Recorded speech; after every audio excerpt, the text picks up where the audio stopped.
The Batman has a lot to live up to. I mean, you can't even announce somebody in a new role without the internet going nuts. So when it comes to the actual movie and how people take to it, you are fighting against a very, very high bar. This is why the biggest praise I can give to it as a man who considers the franchise more important than some people in his own family is that as soon as all 3 hours of this were over, I tried to go right back in for a second round. Sadly, this was the press screening, and Warner Brothers wasn't having any of it, but still, always believe, go after your dreams. By now, most people also know the general gist, which does indeed see Bruce Wayne in his early years as the Dark Knight, still struggling with his past, and how exactly he wants all of this to play out. I mean, the much-seen clip of Robert Pattinson walking in and going, "I'm vengeance," isn't just some cool fill for the line, although let's face it, it is quite cool, but actually a way to underline where he currently stands with all of this. I mean, he is going to use the Batman to strike fear into Gotham's criminals' hearts and to try and seek justice without wanting to get too much into spoiler territory.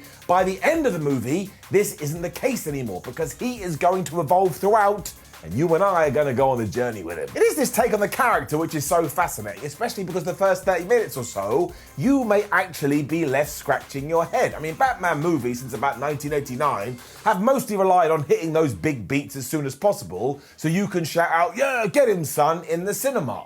And while you certainly do get those, they're somewhat reserved in the early going. Instead, you get a lot of narration as Bruce comes to terms with the decisions that he's made. Straight up, it is really jarring. I mean, a small part of me was very much of the opinion that I don't want to hear Batman speaking from his journal as he lightly listens to My Chemical Romance in the background. But once again, this slight departure from the norm soon becomes the movie's greatest asset. Because before it even thinks about getting into the film portion of proceedings, it wants to give a wink and a nod to the hundreds of graphic novels that have shaped the series for years. I would go as far to say it's structured much more with this in mind, which is a delight when it all clicks, so much so that when you get to the Batman second act and you realise this, everything you've just seen becomes so much better. And then you're back to yelling at Warner Brothers to start the thing over again so you can test this theory, but they say no, because they don't listen and they don't get it.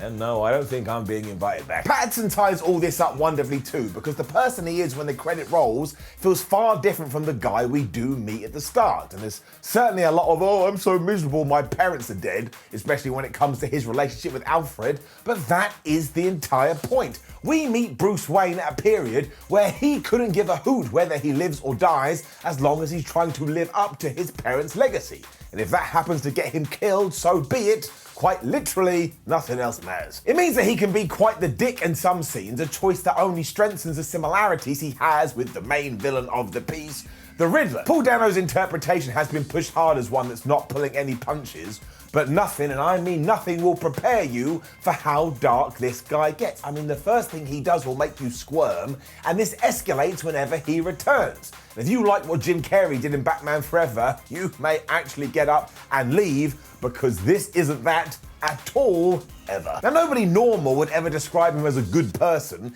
but there is story elements designed to give him a sympathetic side, or to remind you that Gotham is rotten to its core, right down to not taking care of its own children. And the Batman doesn't shy away from any of this and leaves you with the question, could we have done more? And it's a reason our hero and villain work so well together. We know who we're rooting for, but this isn't a black and white kind of a deal. It's shades of grey with some puzzles thrown in for good measure. Pattinson and Dano both nail these, and long may they continue in both roles, and there's a reason the movie is 175 minutes. It does so much with them and the cast that it's probably a little too much if you only plan to see it once. You won't be able to take it all in as we build a whole new world to house what we've created. And speaking of everybody else, we've already touched upon Andy Serkis's Alfred, who quite clearly takes a back seat so we can flesh him out going forward, whereas Zoe Kravitz's Catwoman is far more prominent and adds yet another side to all of this. I mean, if Batman is over here and the Riddler is over here, Selina Kyle is sat right in the middle,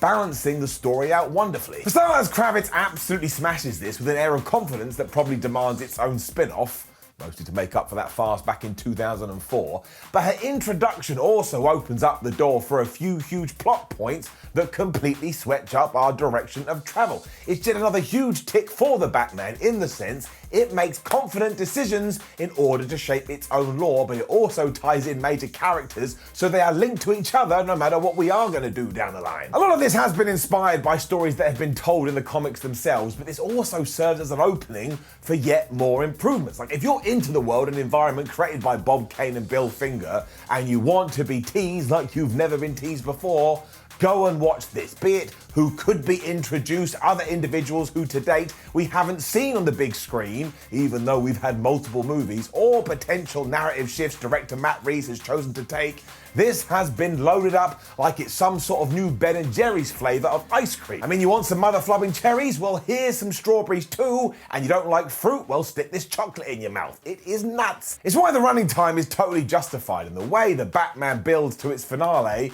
is truly tremendous. I mean, the final action scene in particular is very much a whole, oh, you want to see the Dark Knight do his thing? Well, here you go. And if you're like me, you will be giggling because it's just so flipping great. I mean, I demand to get that rush in my stomach at least 5 times during any film featuring the Caped Crusader, and The Last Hurrah is packed with so many of those moments, I almost fell on the floor for the second time. But I was excited, I was buzzing, and most importantly, I was happy. If nothing else, the fact that Reeves and the entire crew have found a way to present a Batman story in a way not done previously is a huge success. I mean, we've done the origin, we've done Batman vs. Joker twice, and we've even had him laugh over the fact that his mother's name is the same as Superman's. But at no point does anything here feel like it's treading over old ground. Now, that does mean that there's a learning curve to the whole thing, but also why every single second feels important, to the point you probably could have squeezed a little bit more out of it if you need it. I mean, to call it the first chapter in something bigger seems more than fair. The Batman is also very aggressive in how it does this. So if you're more of a casual fan or someone who has just gone to see a movie,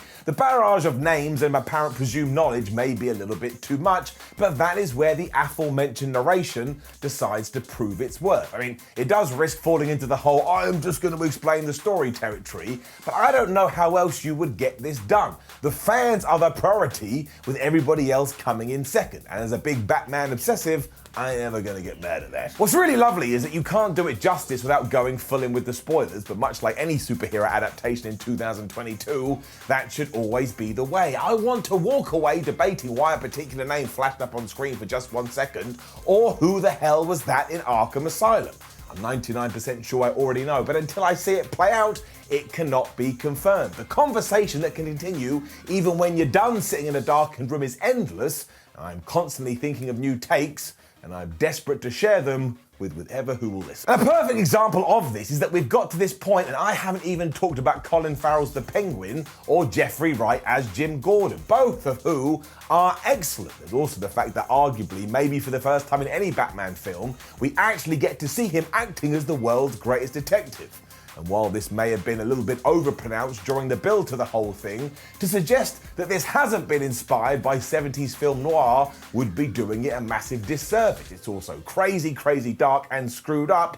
So seriously, as a quick PSA, do not bring your kids to this unless you hate them. There's so much more that can be explored, but to do that will once again open that spoiler door. But know this, if you don't grin like a fool when the Batmobile gets fired up for the first time, then you may be dead inside. So go check yourself into a hospital, because something is very, very wrong. To round things off, I will say there is a surprising lack of Bruce Wayne, which is somewhat of a shame because the balance between the two is important, but there's also quite a major plot point to justify that. Plus, the Batman leans so hard into the whole this is his fake self that the idea of the duality between the two is never far from your thoughts. It also hopefully means it's something we can jump into when inevitably we do get Batman 2, and director Matt Reeves recently said they're already in discussion. So this is a huge win as far as I'm concerned. What the first half lacks in the usual bombastic madness is made up for by the clear message that we're doing things differently a little bit this time around. So just be patient and we'll pay that off as and when